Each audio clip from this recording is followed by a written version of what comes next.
Hello and welcome to our Vale Music Conference podcast series presented by Vale Music Group. I'm here with Doug Gould. Doug Gould is a part of a communication firm that is dedicated to helping progressive nonprofit organizations and foundations use communication tools to advance important causes. And that's kind of vague. So I'm going to ask you, what is your specific, do you have like your own company or what is it? Yeah, it's none of the things that you just mentioned. Oh, right. I'm just giving the paper and I'm just going. The name of my company is Worship MD, Okay. which at first here you might think, well, he thinks he's the worship doctor, but that's not what MD stands for. It stands for market development. And that title actually came when I was at Shure microphones, not like the things that we're using here. These are what? AKGs? Mm-hmm. Okay. They're good. But at Shure, I was the U.S. Market Development Manager for 7 years, and most of my activities dealt with training church volunteers how to use audio, in-ear monitoring, recording, live sound. I've been in the industry a long time. And Shure was the first non-sales job I had. Market development was a whole new thing for me. I didn't know what it was. And also was talking to end users, basically. Well, that job lasted for 7 years, and at the end of it, they downsized, and I didn't have a job. So I said, you know what? I like doing what I'm doing. I'm going to continue to do it independently. And a bunch of companies came alongside of me to support the mission, which is training and equipping the church, basically. Musicians and techs who serve in their churches as worship team members, audio operators, that kind of thing. I teach at about 35, 40 conferences a year. I don't sell anything. I'm just passing on information, education, resources to people who want to know more how to do the things they're doing. The typical audio operator in a church is a plumber or a soccer mom or a cop, and they don't know how to do this. So that's what I do. So Worship MD is pretty much just what you did at Shure, Just expanded. Right. Is it only you, or do you have associates? Just me. All right. So when you're working with worship music kind of coordinators there at each individual church, what kind of advice do you find that you have to give them? Kind of stuff that you see as basic knowledge?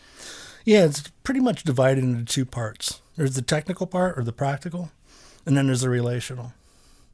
And the relational, I probably stress more than the other parts, because I've been in churches that are state of the art. They have all the equipment that you'd ever find in a great arena, let's say. Big jumbotrons, Midas, line arrays, great equipment, and professional staffs most of the time. And you go to a little church, they don't have anything, but they might have a great relationship with each other. And even without gear, they can accomplish maybe a lot more than the church that has the great gear, who kind of like don't get along very well together. So relationship is really something I stress. Try to understand if you're an audio operator, for instance, and they don't know how to mix. The first thing I tell them is find out what kind of music your worship leader listens to. That might help you in developing your mix, so it's better. Learn some things outside of church. You ever read that book by Malcolm Gladwell, Outliers? I've heard of it. Have you read it? That helps. Okay. Well, in it, he stresses that people who are successful aren't successful because they were born into it or have a certain natural gifting for it. They have time in. 10,000 hours makes you good at something. 10,000 hours is equivalent to 7 years of doing it full time. So if you're mixing in church or playing a guitar in church, how often are you doing that? An hour a week? 2 hours a week? If you're doing it 2 hours a week, that's 100 hours a year. It's going to take you 100 years to get to 10,000 hours. So whatever you're doing in church, you're going to have to augment outside of church to get the kind of time in you're going to need to be good at this, whether you're a musician or a tech. So develop your skills at home. Develop your ear. Listen to lots of music. Take some frequency identification, critical listening courses. Do all of that. So anyway. So you mentioned working on kind of the relationship within the church. What other non-technical aspects are there of your job? Oh, that's a good question. The non-technical aspects of my job, I don't consider myself highly technical to begin with. I'm primarily a musician. So when I'm teaching technical things, it's usually from a very non-technical standpoint. It's really from a fundamental, practical, common sense, observing. What can I fix by looking at something?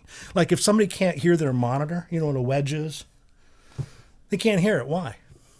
It's aimed at their kneecaps. Why don't you back away from it or tilt it back, stand on top of it so the ear monitor hits your ears? That's not high physics or rocket science. It's just looking at something and saying, that doesn't work the way you're listening to it. So let's move something and maybe that'll sound better.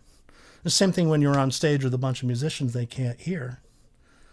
You just walk around the stage, listen to what they hear, and then move things around. I had a situation at church where the 4 vocal mics were in front of the drums, right in front of them.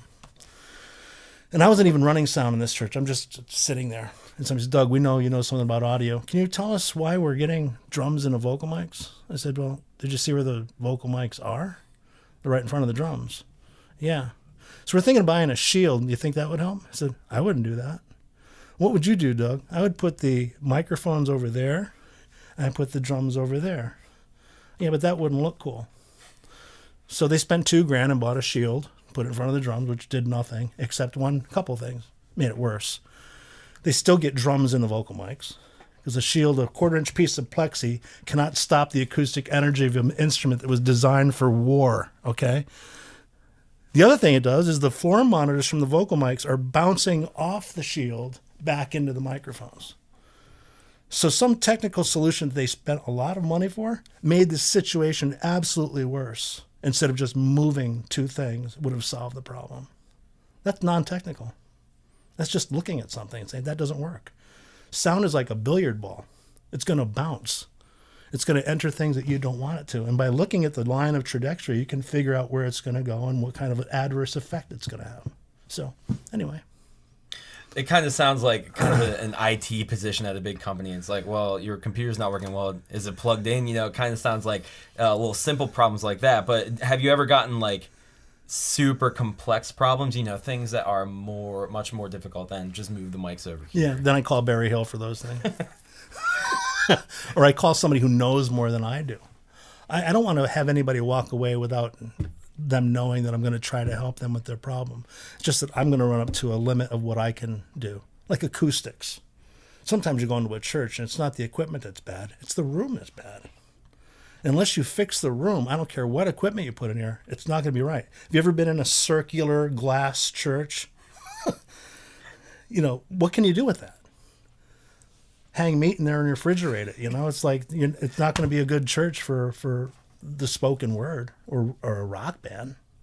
So you have to treat the room. I'm not an acoustician.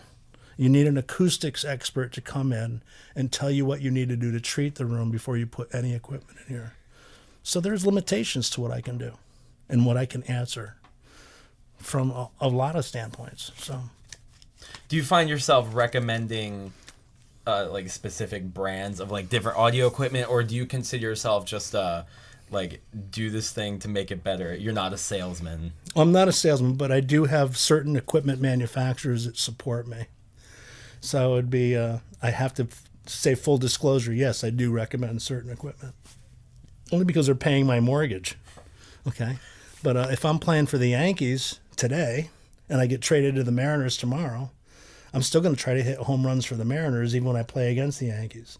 So if it's something that doesn't conflict or compete with some of the companies that I do business with, then by all means, I'm going to make recommendations. And I have been known to make recommendations for things, even with companies that do make things that would solve their problem, to say, you know, it's really not the best thing for you. That's too much money, or you really need more than what this offers. You should look into this. I'll do that a lot. Yeah. Does your work deal primarily in like one area, or are you nationwide? I'm international.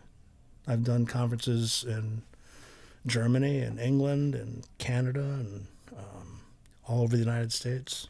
What's the most difficult part about maybe getting to a church, people you don't know, a room you're not used to, and they're like, help us, please? What's the most difficult starting point there? You have something specific that they might be calling me for? I mean, if they're coming in for having me evaluate a sound system or something, the first thing I would actually like to do is sit in their church during a service without anybody telling me anything. Maybe even sneak in during a sound check before they know I'm there, which reveals a lot of things about how the team is relating to one another. That's very telling. I had this church in Memphis invite me to a church to evaluate the system. I asked him what time sound check was, and he said, well, they're usually here by 7:38. Service starts at 10. So I showed up and I sat in the back, and I watched this it almost broke out into a fist fight. That's how thick the tension was between the two teams. The worship leader is calling the audio operator, a jerk, an idiot, you don't know what you're doing. The sound guy under his breath is calling the worship leader a diva. And there was just this thick tension. But as soon as the service started, smiles on the faces, everything's good, everything's fine, we're happy here, we're a happy family. Furthest thing from the truth. The pastor takes me out to dinner after that. He says, so Doug, tell us what kind of gear do we need to make things better? He says, you don't need any gear. You need to take your team on a retreat and teach them how to love one another. That's what you need. I can't help you with that. You need to do that. If it was gear, I'd give you a list, but you have all the gear that you need. You just need to get your team on the same page. And he was like, wow. I says, do yourself a favor. Go to a sound check sometime and don't tell him you're there. So that's where it starts. So do you find yourself kind of as maybe a counselor as well as like a technical consultant? Yeah, a lot of times I do. And that's the part I really like the best, to tell you the truth. I mean, it's one thing to be in the secular world, as a touring guy. You'll see so much professionalism and stuff going on there. People are getting paid. It's a highly pressured kind of gig to set up an arena for a show and things like that. But we're playing for a whole different audience, and we we really should be showing like a lot more solidarity to our community, to our church, to our family, in that element than even over here. I've got a close friend who works for a huge country western artist. Used to be the sound guy for Chris Tomlin and Lincoln Brewster. He says he's treated better with these secular country western guys than he was with some of the Christian bands he's been with. It's just crazy. So relationship is what I'm all about. And then helping them to find ways to make it better in their church with the limited skills they have. That's the other part. I'm trying to do both. And you can't do one without the other in the church. So, is this all of this from your own personal experience, or have you had like past training in these kind of things? I'm a college dropout. I played in rock bands till I was 30 after I got out of the Navy. Came to the Lord when I was 30 years old. And everything that I've learned about audio, playing music, was in those pre-Christian bar band days. I make the joke that someday I'm going to write a book called Everything That I Know About Church Audio, I Learned in My Bar Band. And it's true, because I don't have any degree in engineering, audio, music theory. It's all from that school of being in the real world doing it. And if you're a volunteer in a church, you've never had those experiences either. Playing in a band or going to school for it. There are people who are completely separated from anything that has to do with what they're doing in the church. Whether it's being a musician or a tech. They're volunteers. They're doing it because nobody else knows how or nobody else will. There's no pay for it. So give me something that I can use to make me better this Sunday. So between your bar band days and now being a man of faith, how have your views changed of the music industry, music technology, just that whole kind of box? Well, my faith is, like anybody's faith, will be tested through those years. I've been a Christian for 31 years now. Came late, 30 years old. I'm 61 now. So there's been ups and downs. There's been mountaintop experiences. There's been valleys. And through all that, Jesus has been with me every bit of the way. After I lost my job with Shure, he's pretty much the one who gave me the business plan for this, because I was having a secular company send me to worship conferences 30 to 40 times a year with a great paycheck, 6 figures, benefits, and a huge brand. Shure Microphones, the biggest microphone company in the world. And at 57 years old, they say, you're done. When am I ever going to get a job like that again? I had 5 kids in college at the time. Now I have nothing coming in for revenue. At 57 in a bad economy, what am I going to do? And the Lord was pretty clear about it. He says, do you like what you were doing? I says, yeah, loved it. He goes, who said you had to change? What happens when a missionary loses support? He finds other support, continues the mission. I didn't even make the first phone call. One of Shure's competitors, Audio Technica, called me. And then PreSonus called me. And then Aviom called me. And before you know it, this whole thing was just built from the Lord opening doors that I had nothing to do with. What a faith builder that is. In terms of technology changing, that's changing weekly. If you've got an iOS product, you know what I'm talking about. There's things now that technology is doing that we couldn't dream of 5 years ago. And I don't know where it's going to be in the next 5 years. And it's getting more affordable. It's getting easier to operate for volunteers again. Convergence of recording technology with live sound, with networks.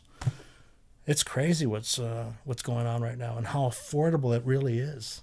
Things like this were just so out of reach before. If you want a digital mixer for your church 10 years ago, you better be a big church. Now the smallest churches, 40, 50 people, congregations can afford a digital mixer. It's crazy. All right.